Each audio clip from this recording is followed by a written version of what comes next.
Northern groups have introduced Operation Shege Fasa as the new proposed security outfit that will protect the northern zone from kidnapping and banditry.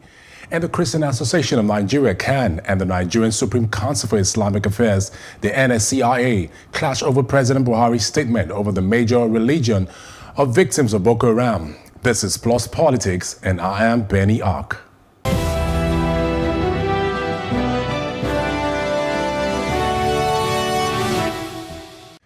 The coalition of northern groups has unveiled Operation Shege Fasa, the security outfit that will tackle kidnapping and banditry in the zone. The group has said the outfit, whose name means I Dare You, will be formally inaugurated in the coming weeks after all necessary legal processes have been formally adopted and ratified by the northern state governors. Its symbols are very similar to that of the Southwest Amotekun. Joining me this evening to discuss this is Obedeyi Olarinwaju, a political analyst. Thank you for joining us this evening. Thank you very much for having me. Interesting. At the break of this news, what was your first reaction? The security of any country, of any state, of any paraphernalia should not be left in the hands of just the government. It's an everybody thing, just like Amotekun was battered in the Southwest. I have nothing against Shege Fasa, you know, I mean, I want to believe it's a good one. It's a call on the federal government, since the federal government had always been the one saddled with the responsibility of ensuring security in the country. But unfortunately, in recent times, we all know that the security state of the country had been something to really worry about. So if each section, individuals, persons are coming up with plans to beef up security apparatus, I don't think there's anything to worry about in that. Now, the coalition of northern groups will be launching our security outfit, Shege Fasa. I mean, what similarity does this have with the Southwestern security outfit codename Operation Amotekun? Operation Amotekun came into being due to the incessant security breaches we've been experiencing. In the region? Yes, in the region. We've had of kidnappings, we've had of others just penetrating farmlands, and nothing was really happening, I mean, from the federal, as it were. So the governors of the Southwest came together and decided, okay, it's high time we take our security in our hands, especially after the death of the daughter of the elder statesman of the Yoruba, that's Elder Fasa, right? Odua people. Exactly, you know. So it's a good one that the northern part had also decided to follow the same line of creating their own security outfit. But my worry is, I hope this is not political. If it's for security reasons, perfect. I mean, we're a very big country in terms of population and size, and we keep hearing that we have maybe one police to about 300 persons in the country. So if each region decides to come up with security, extra security measures, as long as it's within the confine of the constitution of the land, I think it's a good one. All right, there were a lot of controversies around Operation Amotekun, and now we're having the Shege Fasa, and now they are saying that in a few weeks' time from now, before the formal inauguration, in the coming weeks, when all necessary legal processes might have been formally adopted and ratified by the northern state governors. Now, what does this mean? Because Amotekun couldn't go through because they say it was not an act of parliament. So would this outfit come into existence and operation without also an act of parliament which surrounded, which was majorly the controversy around Operation Amotekun? I would want to talk like a Nigerian. Okay. And with the consciousness that Nigeria actually has 3 different regions: the South, the East, the Southwest, the East, and then the North. Yeah. So on that basis, I would say if the governors of each region, after persistent security issues decide to form a coalition to come up with a better security outfit, there's nothing wrong with that. Before now, Amotekun was being politicized, and that's why I said if this is done just to secure lives and properties of citizens, I don't have any issue with it. It's matter of fact, I would say it's long overdue. And the names, you know, in branding, the names this outfits are getting actually speaks a lot. Amotekun in the Yoruba parlance is a kind of fierce animal that can hunt in the air, hunt underwater, hunt on land, you know. The same thing this Shege Fasa is now saying, you dare me, just try and dare. We all know that the security situation in the country, it cuts along the length and breadth of the country. So it's very necessary that more should be done on security. It's no gainsay. All right, it's necessary. Let's put a little bit on Operation Amotekun, because there were major concerns. An erstwhile governor of Kaduna State, Musa Balarabe, came out to say the federal government should not allow it go through because he sees it as a systematic orchestration to bring in the Odua's people's country, which sounded politically motivated. They felt there were elements of politics in it.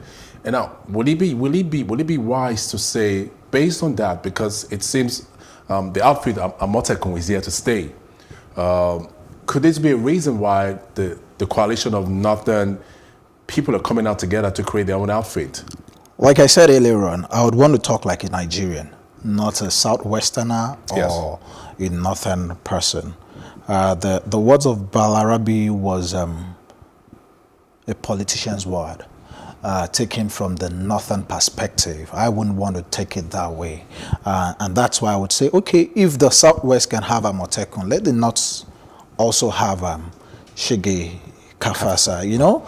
And as long as it's not as long as it's just, let's ensure the security. I mean, when you go to the North, it's not only the Northerners that are killed. It's not only the, it's not only the Southerners and Easterners that are killed. Yeah. The Northerners are also victim of the killings. They are victim of the raids. They are victim of the lootings and all that. So if the state governor, the regional governors of that part of the country decide, okay, the role of the leader of any section of any community is to ensure that everybody, because Amotekun is not just a Yoruba thing. Amotekun is something battered to protect the Yoruba region. When you talk about the Yoruba region is having Northerners living in it. It's having Southerners, it's having Easterners, it's having everybody from every part of the world. I mean, even from every part of the world. Now we have Chinese, we have. The idea is for anybody within our territory, we want to ensure that you're secured, you're safe. Yes. So if the northern counterpart of the southern governors decide to say, okay, Larry, you're a Yoruba man, but if you're coming to the north tomorrow, we want to ensure you're safe. Okay. I think that's good. Well, there's a major concern about this same group, because it was this same group in 2017 that gave an ultimatum for all non-Northerners to leave the North. We're going to come back to that. After this break, we have a cue for you to watch. Take a look. Today, brief them on the concept of community policing. If you can remember, last year we sensitized the whole country on the need to adapt community policing in the country. And the concept is to give policing back to the community, let the community take the initiative in identifying the problems that are there that can lead to the commission of crime, and then we work with the community to solve the crime. We believe that everybody comes from a community, and the community, in the community, you know who and who is there. So taking policing back to the community will help in reducing crime to the barest minimum. So I've explained the concept of community policing to the Senate, which involves partnership with communities, and there are various communities. You can have traditional institutions as a community. You can have a National Union of Road Transport Workers as community. You can have the media as a community and various forms of community that we need partnership with. The Senate thereafter resolved to support the Nigerian police through legislative interventions. The police force was further encouraged to be more proactive operationally to protect the lives and properties of our citizens. All right, there's a concern a few people have expressed because the coalition of northern groups comprises of 36 groups in the region. And this is the same group sometime that gave the Igbo in the north a 3-month ultimatum to quit in October 2017. So concerns are their operations, how will it be managed? I mean, given the fact it was this same group in 2017 that had asked Igbos to vacate the north, and wouldn't this at the end of it be used as a political tool? Wouldn't they serve as mercenary in the hands of politicians who were just trying to fuel their own agenda in the north? I'm this type of person that does not really want to put the cat before the horse. Amotekun. But we need to consider that. Yes, we need to consider it. Amotekun was well defined. Nigeria, we all want Nigeria. And I would always pray that Nigeria never disintegrates. But then, if Nigeria is ever going to disintegrate, it's as a result of Nigerians' actions. You understand what I'm saying? And, well, on the surface, this is introduced as a security outfit. It's not introduced as a political outfit. We have, of course, we have different groups, different pressure groups that would always come up and all that. This is, like you rightly said, is not a project of the coalition of Northerners. It's a project of a coalition of northern governors. Yes. Governors. Yes. Not groups. Governors. That's the head of this state. Just the same way we have the governor of Lagos State or your state, irrespective of political affiliation, political party, all coming together to form Amotekun. I want to believe that's the same thing, and that their northern counterparts are doing. I don't want to see this as a project of Arewa. I'm seeing it as a project of northern governors. So if it's a thing of northern governors, if we would want... Yeah, but the Arewa Consultative Forum is an active member in the CNGs. Yes. I'm not disputing that. Yes. It's just like when we talk about Amotekun. Yes. Beyond the political platform, beyond the individual differences, we have different groups making up. We have Odua, we have the Koya, we have Afenifere. You understand? They're all coming together because what? They are Yorubas. So over there too, I want to believe that the responsibility lies on the governors bringing about this project. Okay. You understand? To make sure there's a synergy. You know, even talking about Amotekun, there was the argument of who is going to lead. Is it the OPC? Is it? I mean, that's where the governors come in. The governors is a governor of everybody, not of Arewa Consultative Forum. Yes, or, you know, the same thing. The governors in the east, I mean in the west, we have PDP governor, we have APC governor, they are governor to everybody. So the essence of leadership is really your ability to synergize every variable. But this concern, don't you think it's a valid concern? If part of this group were those in 2017 that gave a section of the country, a 3-month ultimatum to vacate their state, you don't think it's a valid concern? It's a valid concern. This same group are coming together now to form a larger part of a security outfit? We're still saying the same thing. It's a form of concern.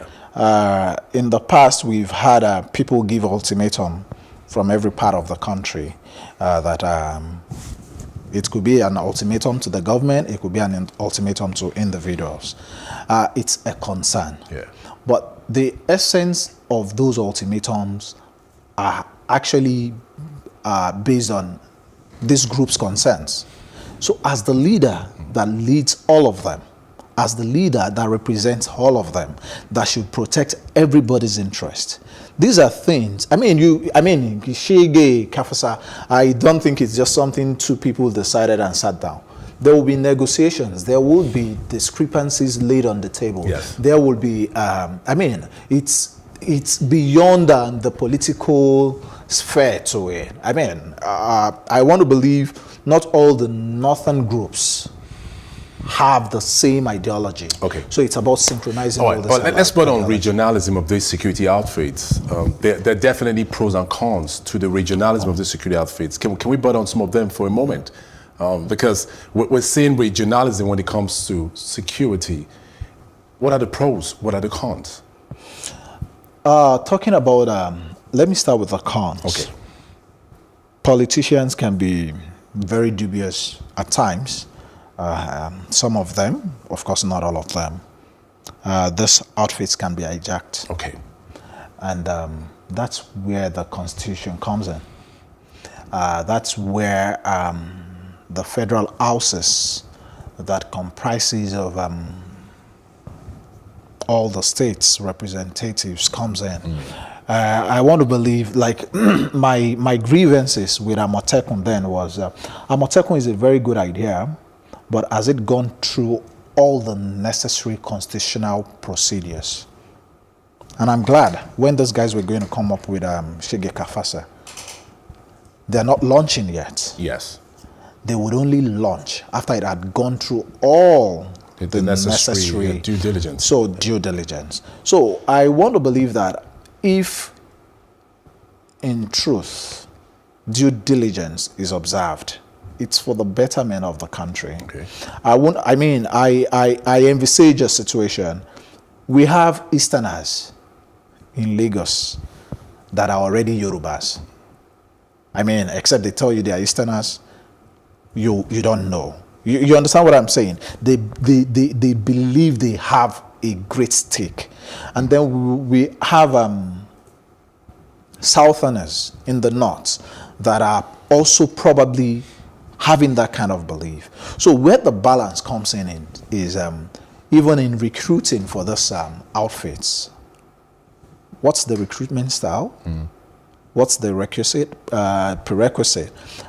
If because I'm very used to the north, I've lived all my life in the north, though I'm a southerner, if at the end of the day I can be recruited into Shege Fasa because the Hausa guy there sees me as his brother, you understand what I'm saying? Then I would say it's balanced. Okay. I think beyond the recruitment process, what it's going to entail, I think the major concern is their MO, the regulation of their mode of operation. Yeah. What scope is their operation going to entail? Where's the boundary? Where does it stop? Because lately there's been a call for community policing and state policing, and now I'm just wondering, with the emergence of all these security outfits, doesn't that defeat the purpose of community and state policing? I think what the federal government should do is this. This is community policing, as it were. These are the people that knows these territories. It's just a matter of synergizing with the federal police. Okay, a situation happens, that's where Constitution comes in. We know that the security of the state, of the country, is a basic responsibility of the Nigerian police. So Amotekun apprehends a supposed criminal. Amotekun should not have the wherewithal to condemn or judge that criminal. Amotekun is only doing more like a policing duty to apprehend the criminals. Invariably at the end, what should happen is such criminals should be handed over to the police. You understand what I'm saying? Once that is done, But where the discrepancies normally comes in is we've heard of situation where criminals are apprehended, handed over to the police. At the end of the day, before you know it, one thing happens behind the doors, and then the criminal is released. I mean, all this regional outfits, because now they are a constitutional body, because now there's power in numbers. Unlike before that individuals are the ones shouting that this police had done this, I believe it will be easier. I mean, it's a check and balance thing from both angles. It will be easier for Amotekun or Shege Fasa to cry out that, oh, we apprehended this criminal, and the police had, then I think they don't. I think they're not within the confines to prosecute. They can make arrests, but they can't. They can't arrest and prosecute at the same time, because if not, prosecute. We're going to have a case of jungle justice where they apprehend. That's exactly what I'm saying. Yes. They say power corrupts. Absolute power corrupts absolutely. Yes. The moment there's an apprehension, it's handed over to the police. Yes. But I want to believe that there should be the monitoring, executing, and policing segment of all these outfits we're talking about. So when you apprehend a criminal and you hand over to the police, there must be a segment of that outfit that is also monitoring that justice is served. That is where the balance comes in. Interesting. All right. Okay. Now, a cross-section of social and political commentators have expressed concerns and that the emergence of these regional security outfits spells anarchy to the security architecture of Nigeria as a federal republic. Do you want to agree with that? Anyway, I would always respect people's opinion. But then my opinion will be that this, if well sought out, if well thought out, should not bring about anarchy. The fact remains, the same process you put in place to bring about process can also be put in place to bring about chaos. It's just about how the process is being managed. Yes. I think that settles it. Political analyst Obide Olariwaju, thank you very much for your contribution. Thank you very much. And thank you for staying with us. Up next, the reason for the clash of two religious associations is up next for discussion. Stay with us.